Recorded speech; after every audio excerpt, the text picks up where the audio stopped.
Oke, bismillahirrahmanirrahim. Assalamualaikum warahmatullahi wabarakatuh. Selamat pagi, siang, dan sore para pendengar Sobat Eksyar yang berbahagia pada hari ini. Kembali lagi bersama saya Zain di podcast Ekonomi Syariah pada hari ini.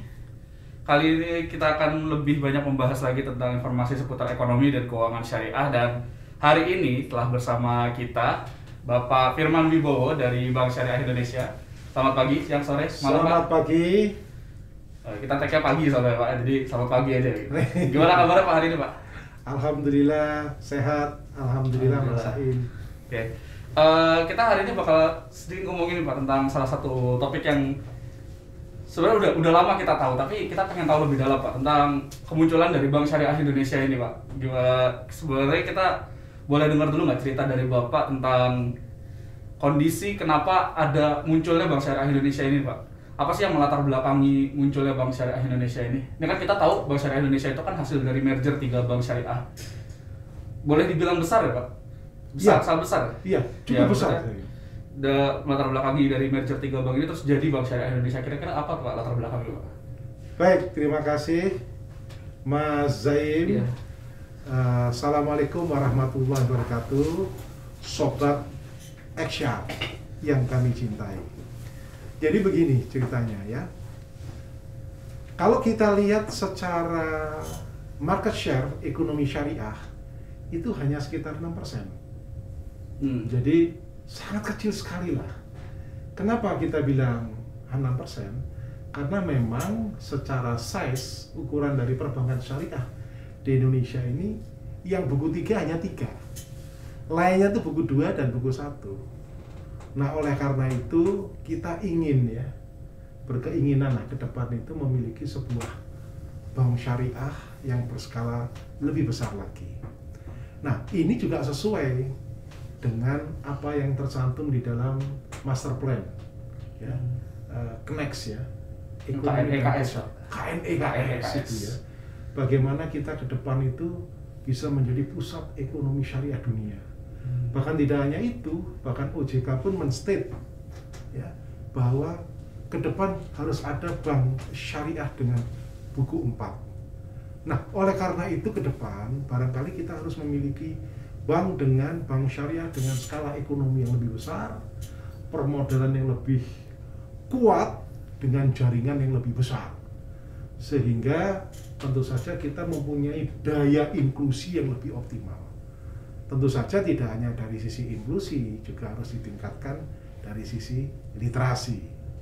Demikian, Mas. Jadi salah satu tujuannya itu supaya salah satu Indonesia itu punya bank syariah yang besar gitu lah, kayak yang cakupannya lebih luas gitu. Iya, memang betul. Memang kalau kita lihat pertumbuhan ya, sahabat Eksyar ya, pertumbuhan secara organik, ya katakanlah tumbuh secara normal ya 15-20%. Itu tidak cukup untuk membuat ekonomi syariah itu besar, sehingga harus ada strategi lain yang disebut dengan strategi non-organik. Nah, penggabungan 3 bank ini adalah salah satu bentuk dari strategi non-organik. Nah, tentu ini adalah aspirasi dari segenap stakeholder ya. Di sini ada keinginan daripada pemerintah, dalam hal ini melalui Kementerian BUMN, dan juga dari keinginan dari otoritas. Dan tidak hanya itu, tentu masyarakat menanti kapan ini ada bank syariah besar di Indonesia. Alhamdulillah dengan bergabungnya ini kita naik peringkat menjadi ranking 7 ya, terbesar di Indonesia. Dan harapannya di tahun 2025 berdasarkan market cap kita bisa masuk di dalam ranking 10 bank syariah terbesar di dunia. Insya Allah. Gitu. Berarti kalau seandainya saya tanya Pak, untuk mencapai tujuan tadi nih Pak, tujuan besar Bank Syariah Indonesia ini, tantangan yang ada nih Pak dalam pengembangan Bank Syariah Indonesia, atau mungkin kita bilang perbankan syariah lah Pak ya, perbankan syariah di Indonesia itu kira-kira tantangannya seperti apa Pak? Jadi kalau kita lihat tantangan itu ada 5 secara umum. Yang pertama itu yang disebut dengan, kita sering menyebutnya sebagai gap ya, yang disebut dengan geographic gap. Di Indonesia ini kan luas sekali nih, ribuan pulau ya, puluhan ribu penduduknya tersebar di mana-mana. Nah, bagaimana kita bisa memanfaatkan gap-gap yang ada ini tentu dengan melalui pengembangan digital, sehingga kita bisa menjangkau remote area. Itu yang pertama yang disebut dengan geographic gap. Kedua yang kita sebut dengan generation gap. Generation gap itu begini, saat ini ya, baik itu secara mikro di perusahaan maupun secara nasional, pertumbuhan milenial ini sangat luar biasa. Bahkan kalau dihitung secara rata-rata ya, di sebuah korporasi, di perusahaan itu hampir 70% itu adalah milenial. Nah, sementara bagaimana kita bisa menjangkau, mengembrace teman-teman muda ini supaya bisa berhijrah ya, menggunakan produk dan layanan syariah. Ini tantangan kedua yang disebut dengan generation gap. Yang berikutnya lagi adalah teknologi gap. Kita ini bersaing tidak hanya dengan perbankan, apakah itu perbankan konvensional atau perbankan syariah, kita bersaing dengan finansial teknologi. Nah, oleh karena itu tidak ada jalan lain ke depan, kita harus mengupgrade, meningkatkan kapasitas kita. Kita harus membangun digital banking. Nah, itu adalah bagian daripada strategi kita untuk dekat kepada yang disebut teman-teman milenial. Karena teman-teman milenial tuh udah malas nih Mas Haim nih, datang ke kantor, buka rekening, nggak main itu Pak. Iya benar, sekarang aja kan gitu, udah banyak bank yang bisa buka rekening secara langsung di itu online namanya, gitu. kalau disingkat namanya burekol, buka rekening online. Nah, itu basisnya sudah digital. Yang berikutnya lagi yang tidak kalah penting adalah yang disebut dengan ekosistem gap. Potensi daripada halal ekosistem industri di Indonesia itu 3.000 sampai 4.000 triliun. Tetapi kita belum bisa masuk mengoptimalkan potensi itu. Itu adalah tantangan kita. Dan yang terakhir yang tidak kalah pentingnya adalah leadership gap. Apakah pimpinan-pimpinan syariah ke depan itu siap untuk memimpin sebuah institusi, sebuah gerakan ekonomi syariah nasional ke depan, apalagi ingin menjadi pusat ekonomi syariah dunia. Tidak mudah, kita harus menyiapkan SDM yang bermutu, berkualitas, dan tentu memahami nilai syariah. Berarti kalau bisa dibilang tantangannya cukup banyak ya Pak ya, karena selain dari semua itu ya, Mas Said ya, Gimana? bagaimana caranya kita untuk meningkatkan daya saing kita? Itu. Tadi kan kita lihat tantangan umum ya. Nah, tantangan kedua adalah apakah produk dan layanan kita itu memiliki daya saing seperti halnya di bank-bank lainnya, di bank-bank konvensional. Nah, oleh karena itu bagaimana meningkatkan competitiveness? Tidak lain adalah dengan inovasi dan efisiensi. Nah, di Indonesia ini tentu tantangannya bagaimana menekan cost of funds dari perbankan syariah ini sehingga lebih efisien lagi. Ya maklum, kan kita kan secara economic of scale, kita kan masih belum begitu besar ya. Nah, otomatis biasanya cost-nya tinggi. Nah, sejalan dengan meningkatnya kita, size kita meningkat, harapan kami economic of scale kita juga semakin membaik sehingga cost of fund-nya turun, sehingga pada saat kita memberikan layanan, cost-nya atau margin yang ditawarkan bisa lebih kompetitif. Kalau tadi kan kita dari tadi bicara masalah tantangan nih Pak ya. Kita mau bicara masalah tantangan apa aja sih yang akan dihadapi oleh perbankan syariah di Indonesia. Kalau peluangnya sendiri itu kayak gimana Pak? Jadi kalau saya lihat begini, tadi saya kan belum menjelaskan mengenai bagaimana sih kita kok bisa literasi itu rendah. Literasi kita cuma 8%, inklusi kita 11%. Artinya apa? Kita itu kalau tanya orang, sekumpulan orang mengenai syariah, mereka taunya syariah itu non riba gitu aja. Tapi begitu kita tanya, bagaimana sih sistem bagi hasilnya? Bagaimana sih yang namanya syirkah? Bagaimana sih yang namanya kita itu bisa bersindikasi dengan? Nggak paham. Cuma 8 orang. Dari 100 orang, 8% kan literasi. Tapi kalau kita tanya inklusi, 11%. Artinya di daerah remote area yang bisa kita layani hanya 11 outlet, 11 bank. Jadi 11% kan. Sehingga tentu kita harus menambah outlet kita. Nah, tentu harus didukung dengan adanya teknologi. Tantangan berikutnya adalah dengan teknologi. Bagaimana kita membangun teknologi sehingga kita bisa menjangkau remote area. Apakah itu dengan laku pandai? Apakah kita bekerja sama dengan institusi-institusi di daerah? dalam rangka merupakan kepanjangan kita di dalam melayani mitra atau calon mitra kita.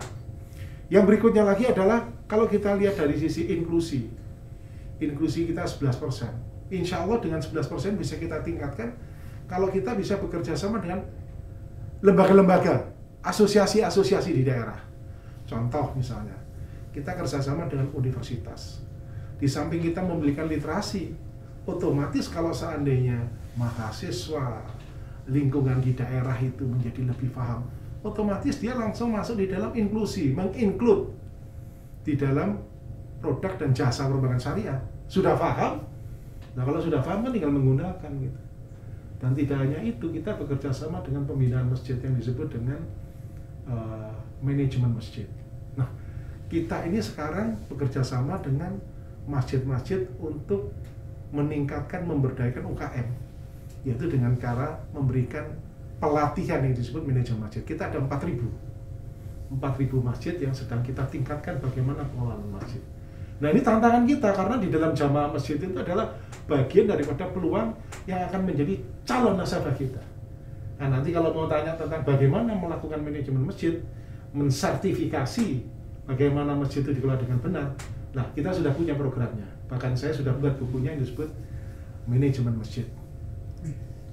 Menarik Pak, berarti salah satu upayanya ya Pak dalam mengembangkan perbankan syariah di Indonesia ya Pak, sebenarnya samping tantangan sama peluang yang udah ada, berarti salah satunya ya Bank Syariah Indonesia tuh memberikan layanan-layanan Pak yang istilahnya menyentuh tadi apa? Remote area.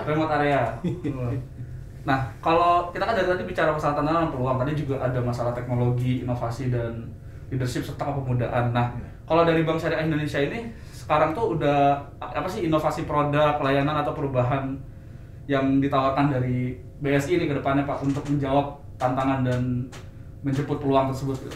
Jadi kalau saya lihat begini ya Sobat Eksyar ya, dengan adanya COVID ini itu merubah perilaku dan behavior. Yang tadinya orang kalau mau ngirim uang datang pergi ke kantor, paling banter ya nanti pergi ke ATM gitu ya. Tapi ke depan tidak seperti itu. Teman-teman ini sekarang sudah bisa menggunakan yang disebut mobile banking. Jadi dengan adanya COVID ini, mereka tidak datang ke kantor, tidak datang ke ATM, tetapi bagaimana caranya mengaktifasi mobile banking.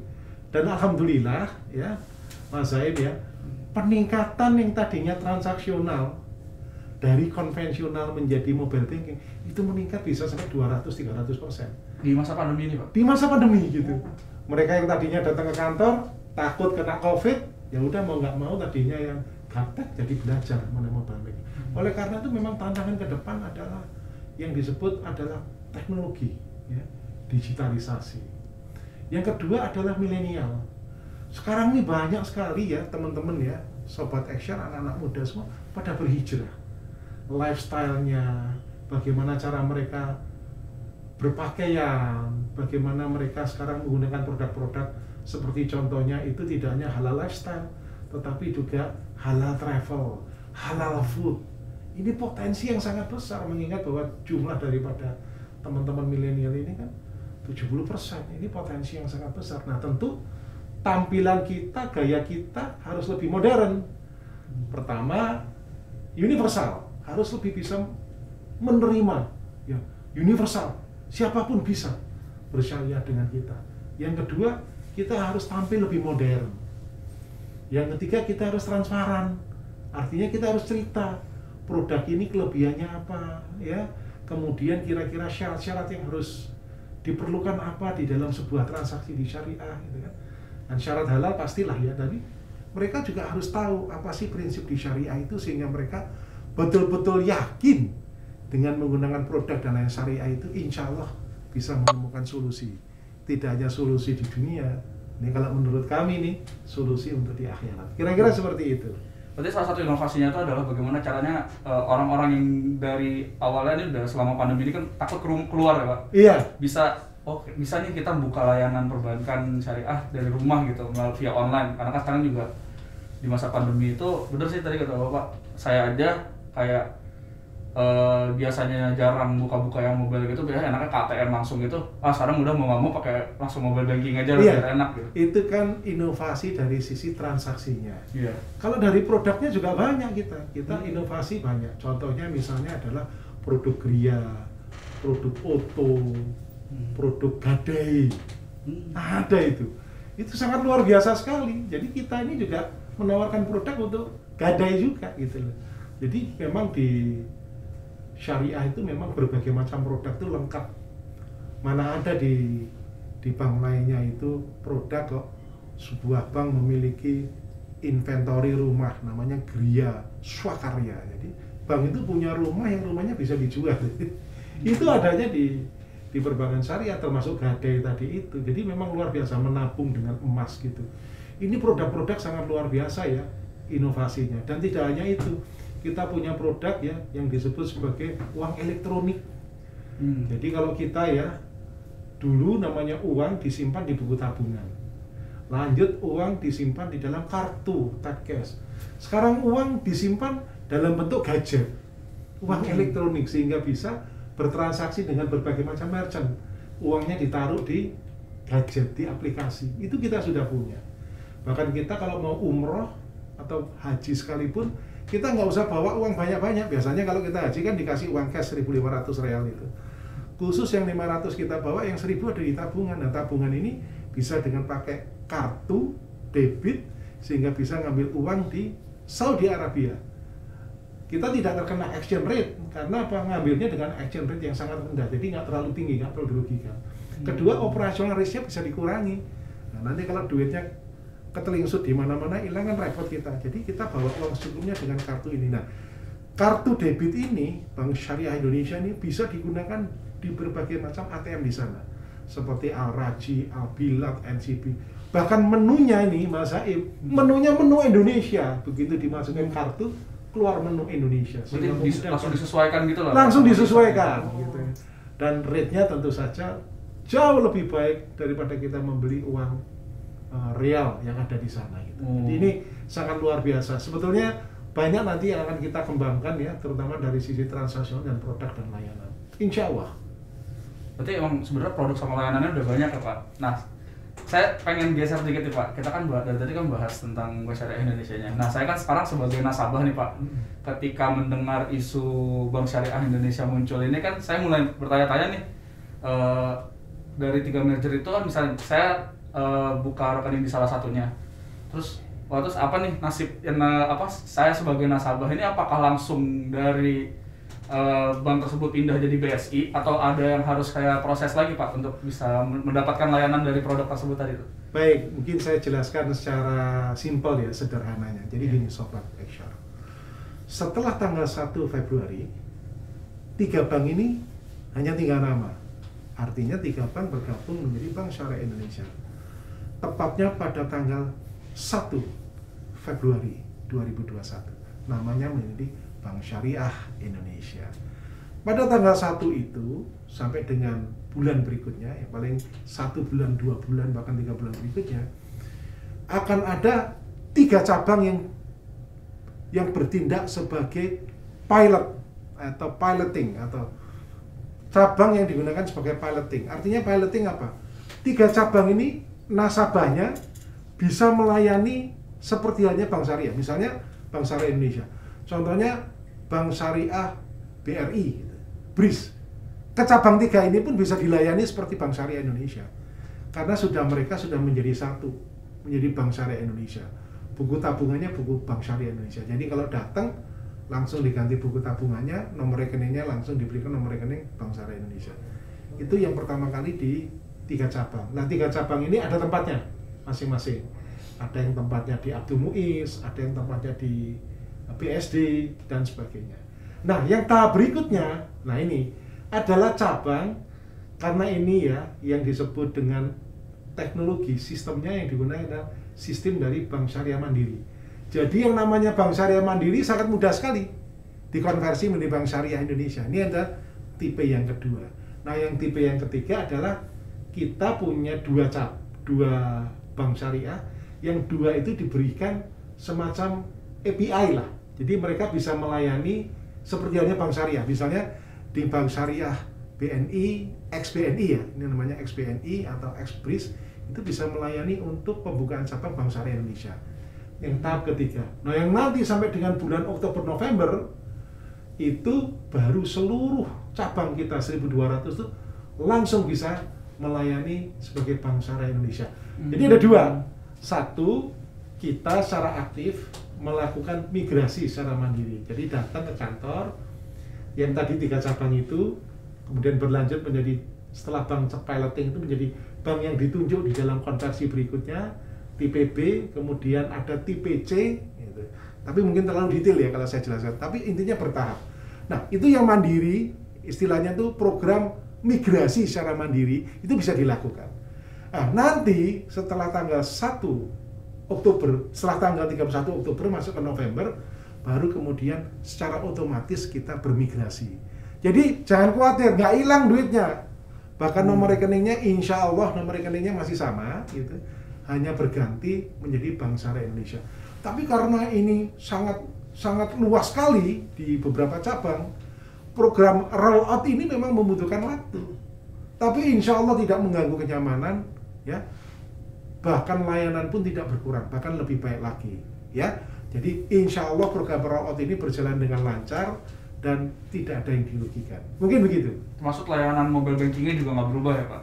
Layanan mobile banking itu kan kita 3 cabang ini punya mobile banking sendiri-sendiri. Tapi secara bertahap mengikuti program rollout tadi itu tahapan nanti bisa bergerak nih. Jadi yang sekarang nih misalnya saya ada di cabang Kuningan, kan belum masuk di tahap untuk yang rollout tahap pertama. Saya menunggu. Tapi secara bertahap nanti dialihkan transaksinya melalui mobile banking Bank Syariah Indonesia. Secara bertahap. Sekarang masih bisa dipakai karena belum masuk di dalam tahap rollout tadi itu. Jadi kalau sudah masuk di tahap rollout, kita bisa secara mandiri melakukan konversi atau hijrah kepada Bank Syariah Indonesia. Termasuk saya ini. Jadi saya kemarin coba-coba datang, saya bilang saya mau menggunakan rekening Bank Syariah Indonesia, kita bawa, kemudian langsung diganti dengan buku tabungan yang baru dan dikasihkan kartu ATM yang baru. Yang migrasi langsung mandiri ya Pak, langsung ke yang program mandiri. Memang bagaimanapun juga kan ini kan faktor komunikasi. Jadi sobat XR itu informasi bisa diperoleh melalui web, bisa melalui informasi dari Instagram, bisa juga dari Twitter, itu kita informasikan. Nah, nanti secara direct karena memiliki nomor telepon yang sudah diinformasikan di kami, nanti akan menerima namanya WA, ya, semacam announcement begitu bahwa Anda pemegang rekening di bank cabang Bank Syariah Indonesia cabang ini sudah waktunya untuk melakukan istilahnya itu migrasi kepada Bank Syariah Indonesia dengan jadwal seperti itu. Diinformasikan melalui itu. Bahkan informasi ini kan channel informasinya kan banyak kan, bisa melalui surat kabar, bisa melalui surat, bisa melalui WA, bisa melalui medsos yang kami gunakan. Jadi informasinya betul-betul lengkap dan bisa dicari dimanapun saja. Ya. Berarti kalau teman-teman yang bingung nih, ntar nih gimana sih caranya kalau mau migrasi, tadi penjelasan yang udah disampaikan Bapak juga bakal ada. Kalau seandainya nggak sempat baca, bisa melalui call center. Oh iya benar. Ada call center, juga, ada. Langsung telepon. Ada. Ini bagaimana nih? Saya kok pengen pindah nih secepatnya gini. Oh, mau silahkan. Nah, langsung diarahkan di situ. Layanannya juga nggak berubah, tetap cepat dan semua informasinya adalah di media sosial dan website resmi Bank Syariah Indonesia. Dan ini insya Allah mudah dilakukan. Kita akan dituntun, dibimbing oleh teman-teman customer service. Nah, kalau nih kita balik lagi nih Pak, ini pertanyaan terakhir nih tentang kira-kira nih kedepannya BSI ada strategi apa Pak kedepannya nih? Ya, karena kan tadi cita-citanya juga kita di samping ya, Indonesia jadi pusat ekonomi syariah dunia dan BSI menjadi bank syariah nomor 1, bank nomor 1 lah, jangan bank syariah lah, kira jadi bank nomor 1 pilihan masyarakat Indonesia. Kira-kira strategi apa nih Pak? Jadi gini, yang dilakukan BSI. Kita itu kan sekarang masuk di buku 3. Tapi buku 3-nya itu gemuk. Jadi kan bank buku 1 sampai dengan 1 triliun. Bank buku 2 sampai dengan 5 triliun. Bank buku 3 sampai 30 triliun. Nah, kita tuh hampir lewat 30 triliun di tahun ini nih. Insya Allah tahun depan kita bisa masuk di buku 4. Buku 4 itu bank dengan klasifikasi internasional. Nah, kalau bank dengan klasifikasi internasional, harapannya apa? Harapannya ya kita harus bermain di dalam transaksi Indonesia, transaksi internasional, termasuk present kita internasional. Kita memang ada rencana ya, ini kan sudah diumumkan lah ya di beberapa, bukan berita yang bukan berita yang belum disampaikan, tetapi ini sudah diketahui melalui surat kabar. Memang kita punya rencana untuk memiliki kantor operasional gitu atau kantor cabang gitulah ya, insya Allah ya, di luar negeri. Berbicara mengenai layanan kita ya sebagai bank, tentu saja menjadi bank dengan buku 4 ya, itu kan kita harus banyak mengenali potensi transaksi yang ada di luar negeri internasional. Ya, salah satunya adalah bagaimana kita mengenali potensi para pekerja Indonesia di luar negeri. Apakah itu low skill labor, apakah semi skill labor, dan skill labor. Nah, skill labor itu contohnya ya di negara-negara di Timur Tengah, di Dubai, Abu Dhabi, itu banyak orang Indonesia yang bekerja sebagai manajer hotel, dokter, pilot. Nah, mereka tentu membutuhkan layanan dan transaksi. Ya, kemudian yang semi skill labor itu banyak mereka yang bekerja di Jepang, di Korea, di Taiwan. Nah, mereka jumlahnya sangat banyak dan mereka butuh layanan dan produk syariah. Tentu mereka melakukan remittance kan, tabungan itu kan. Dan yang berikutnya lagi tidak hanya produk dari kiriman uang, mereka juga butuh untuk menabung untuk umroh, untuk haji, pengen punya rumah sendiri, ya, pengen menabung untuk wirausaha dan sebagainya. Itu adalah bagian daripada strategi kita untuk memberdayakan masyarakat Indonesia yang ada di luar negeri. Dan yang tidak kalah pentingnya, Indonesia Related Business adalah seperti contohnya para perusahaan-perusahaan yang memiliki kantor perwakilan di luar negeri. Ya, contohnya ada yang di Jepang, ada Pertamina, ada Antam, dan sebagainya. Itu mereka adalah potensi yang bisa kita garap, terutama dari sisi layanan produk dan layanan syariah, termasuk kedutaan besar. Ini kan pegawainya banyak ini. Ya, mereka ingin menabung untuk umroh, untuk haji. Nah, mungkin tantangannya ke depan kita tidak bisa secara manual atau konvensional memberikan layanan kiriman uang. Jadi harus menggunakan digital, yang disebut dengan mobile. Nah, harapan saya ya, banyaknya potensi dari diaspora Indonesia di luar negeri ini bisa kita garap. Tidak hanya dari sisi remittance, akan ada potensi sumber dana lainnya, yaitu mata diaspora. Nah, ini insya Allah kita ke depan kita bisa menggarap bakat diaspora yang potensinya sangat luar biasa. Ya, mudah-mudahan ini juga bisa dilihat dengan teman-teman diaspora di luar negeri, karena saya adalah mantan alumni diaspora juga di Jepang. Insya Allah kita bisa menggarap seluruh potensi yang ada di negeri ini. Berarti emang salah satu strategi utamanya untuk mencapai internasional ya Pak? Iya, insya Allah. Memang kita present kita dengan adanya keberadaan kita di luar negeri, tentunya kita bisa menarik banyak sekali minat investor untuk memasukkan uangnya di Indonesia, tentu melalui produk yang disebut dengan suku global. Nah, tentu saja dengan masuknya investor di Indonesia tentu akan turut meningkatkan pertumbuhan industri, terutama dari sisi syariah, ekonomi syariah di Indonesia.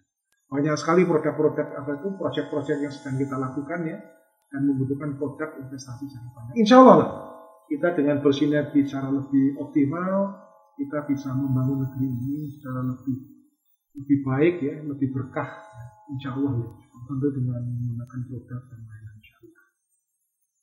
Berarti ya kembali lagi ke tujuan kita bersama untuk supaya Indonesia jadi pusat ekonomi syariah di dunia ya Pak. Amin, amin. Ya, mungkin itu aja Pak sesi baik, pada hari saya ini. Saya ingin menyampaikan yang terakhir bahwa keberadaan syariah itu kembali ya, kita harus menggarisbawahi kehadiran syariah di Indonesia adalah rahmatan lil alamin, ending dari apa yang kita lakukan di dunia. Mudah-mudahan Bank Syariah Indonesia memberikan rahmat bagi kita semua. Amin. Ya Rabbal Alamin. Terima kasih atas sesi podcast pada hari ini. Buat teman-teman sobat Eksyar juga, terima kasih sudah mendengarkan. Jangan lupa terus follow sosial media kita untuk update informasi podcast dan segala macam bentuk informasi ekonomi syariah selanjutnya. Saya tutup sesi podcast pada hari ini. Terima kasih. Salam sobat Eksyar. Assalamualaikum warahmatullahi wabarakatuh. Terima kasih Mas Saim. Terima kasih. Sampai berjumpa lagi. Sahabat Eksyar di seluruh Indonesia.